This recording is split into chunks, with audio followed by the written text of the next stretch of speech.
I'm 3,500 miles in to a 11,000 mile journey.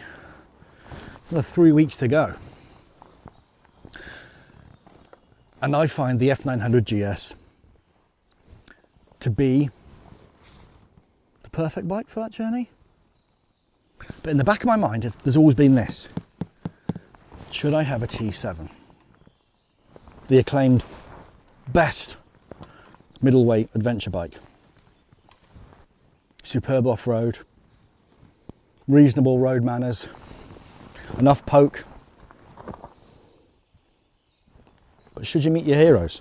Or should you have heroes? Should you idolise things in case you do meet them and they don't live up to it? Now we'll have a walk around in a second, and this bike, I think, is not beautiful in the traditional sense, but it is a good looking bugger. Much better looking than the F900, far more purposeful. Everything feels utilitarian and deliberate and robust, whereas the F900 is a little bit more refined, perhaps a little bit more delicate.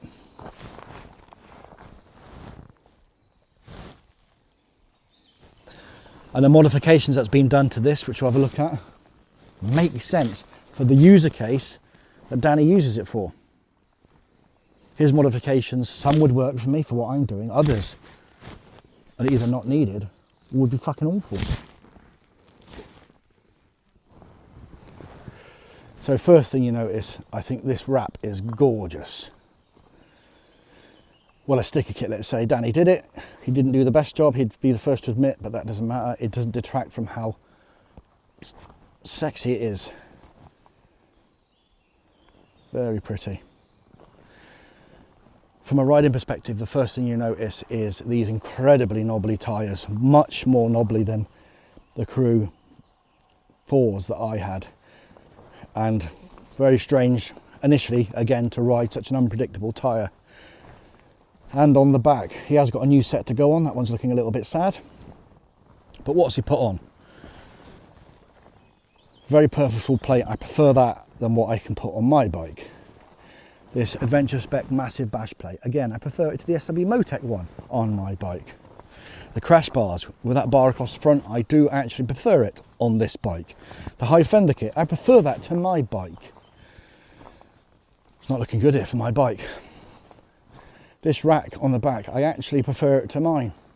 I picked mine because it was sort of sleek and was in the line of the seat, but I prefer that. He's got the double tape mirrors, bark busters, this colossal tablet for roadbook, quite mechanical and clunky switchgear, perfectly functional, but not the prettiest. What I do notice is the width of this seat here compared to the F900 makes it a difference for my tiny little legs. Nice little exhaust mod for the number plate. The most interesting thing here are these. These are made by a guy in Norway,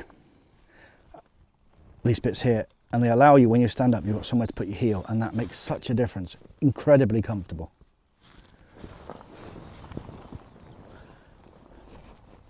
It just has such a better stance. The weight of the bike visually is a lot more forward here. My bike's weight here visually is on the tank.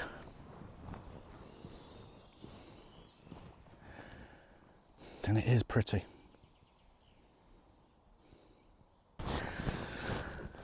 Oh, right.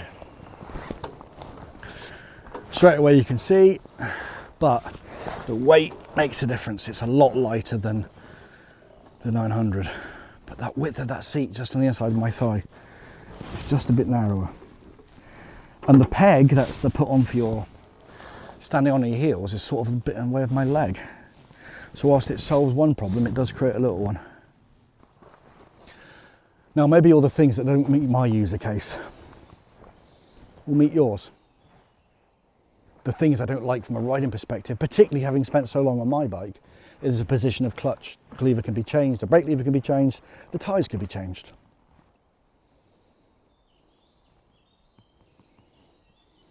But having now ridden one, I'm sad to say, I'm glad I don't have one. But I will defend it to the hilt for being the best bike in its class at doing what this is best at. And I am 100% sure.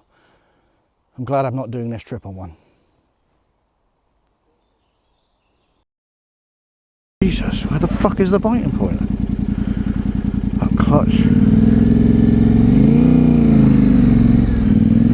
Whoa, wobble, wobble, wobble. Wow. First thing is these tyres are knobbly as. That biting point is so late. Whoa. And we're away. Yeah, those tyres feel squarer than mine.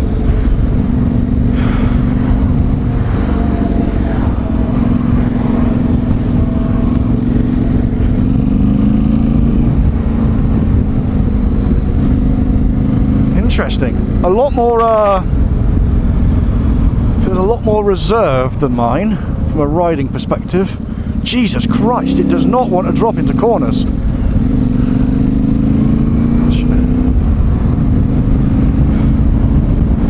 Handlebars are right, seat's comfy. The seat is a lot wider than my seat. I have no idea what the speed limit is.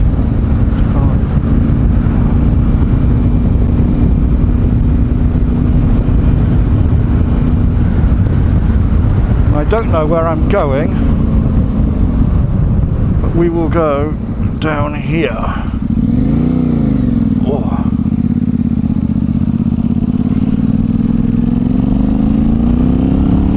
That, actually, you know, it's got plenty. It's not as pointy as the 900, but it has plenty.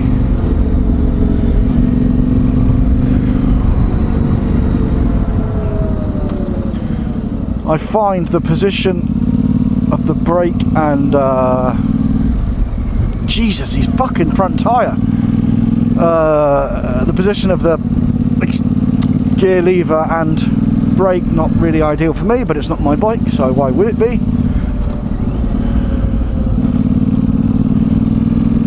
That front tyre is unreal.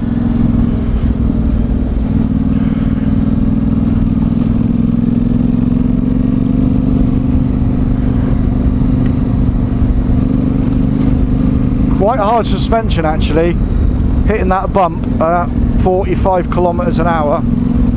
Yeah, mine's a lot softer. Can't say that's a good thing or a bad thing, but it is a thing.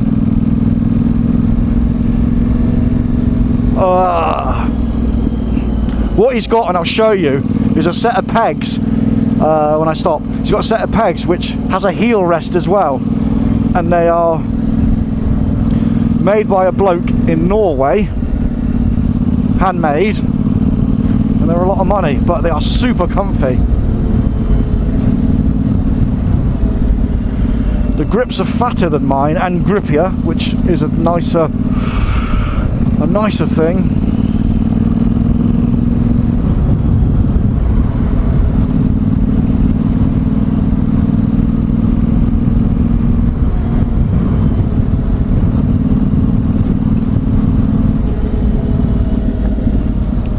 I've spent the last 3,500 miles looking at a map, and without one there it does feel a bit disconcerting.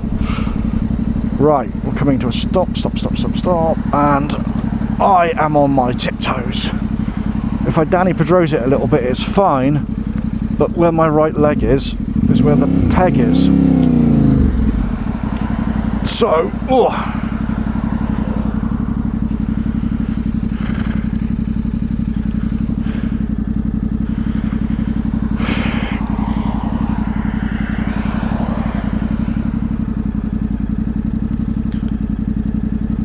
you bastard.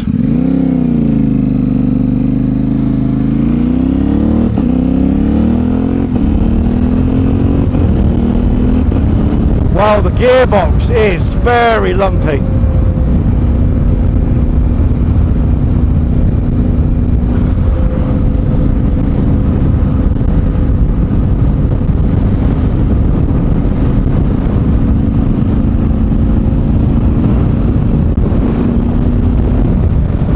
bit of pull there in 6th gear, low revs.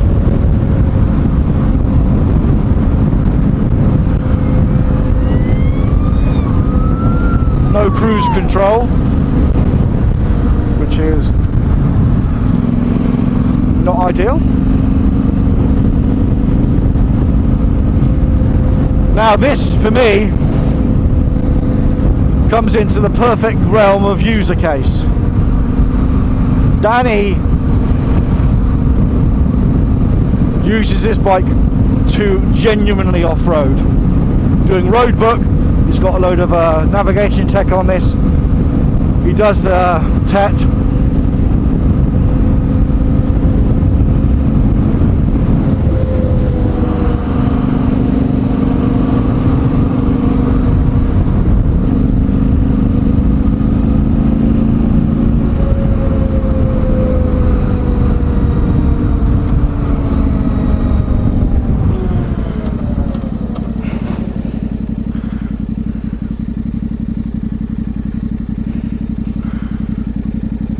Oh, that is awkward on the height.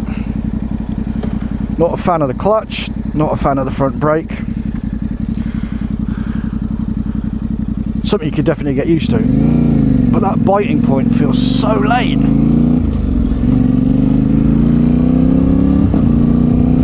If it has got a quick shift, I'm not sure it has, but it is lurch. I will say the gearbox, while just using it normally, is very, very light.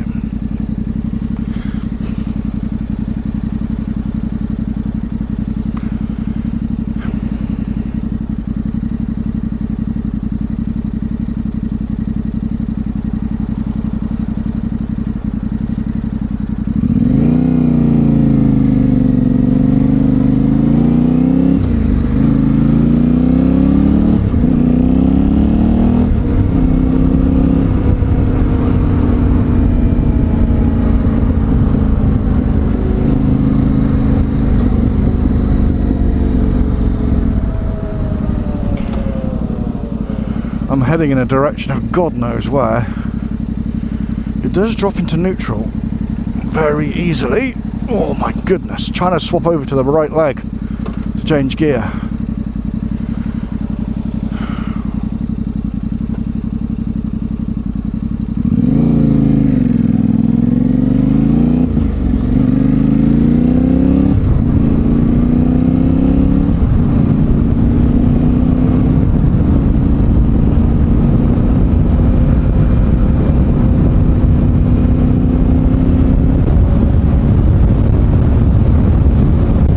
What I can say is the wind protection from this tiny little screen is similar to what I've got on the 900.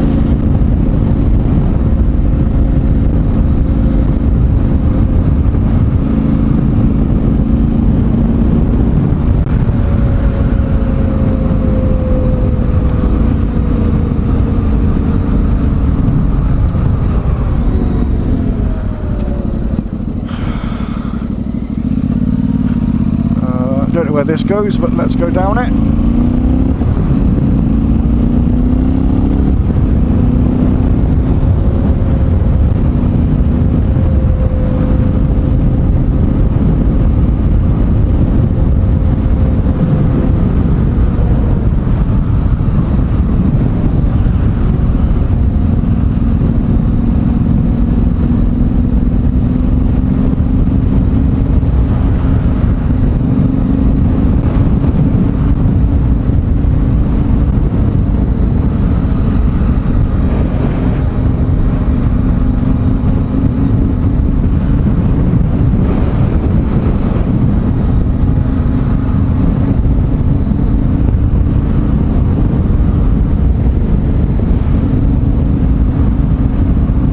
Switch gear, as we'll see in a moment, is basic and utilitarian, not particularly pretty, but no doubt more than functional. There is enough punch there, but it is 30 brake horsepower down on the 900, which I feel is a lot. if you are seriously going off-road, or you're not going far or fast, maybe this is a bike to consider. But now I'm actually on one, how do I feel?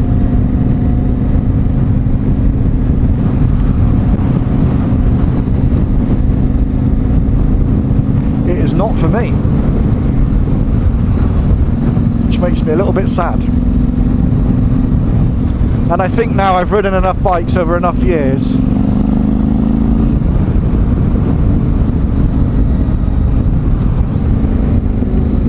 I've got a feel for it. Maybe it'll be different with different tyres.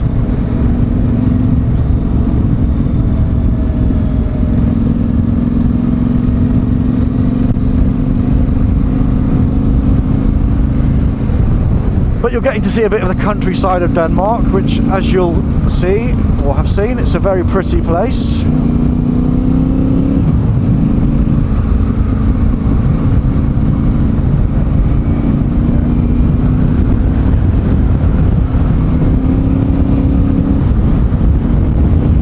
That front tyre falls in a way that I could get used to, but not necessarily a nice way. They do feel a lot squarer than the Karoo 4s.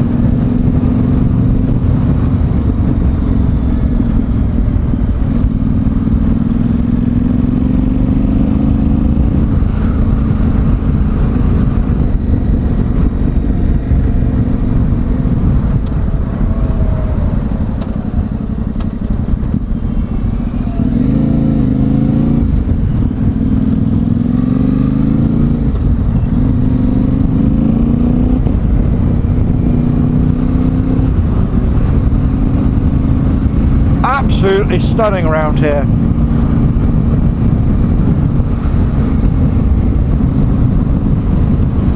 Beautiful. But I think we'll jump off and we'll have a bit of a walk around.